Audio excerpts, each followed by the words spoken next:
The third and final, ito na po siguro yung pinakamagandang blessing of prayer. The blessing of provision. So hindi lamang blessing of peace, hindi lamang blessing of protection, meron ding blessing of provision. Dahil ang sabi ng Matthew 7:7, ask and you will receive. Seek and you will find. Knock and the door will be open unto you. So prayer is the channel to which God's divine provision for His people.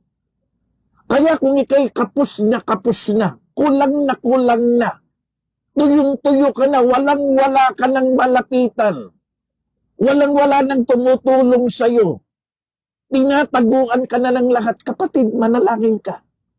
Gamitin mo yung third pillar of successful marriage.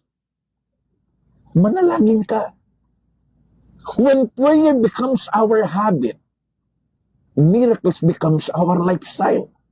Kapag tayo lumulukod sa panalangin, lalo na mag-asawa, sabay na lumulukod sa panalangin, nagkakaroon ng hiwala.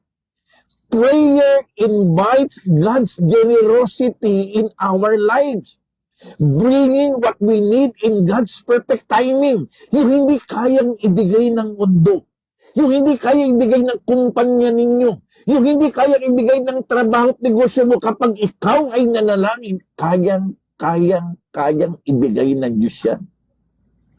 Provision means working hard, loving harder, and trusting God the hardest.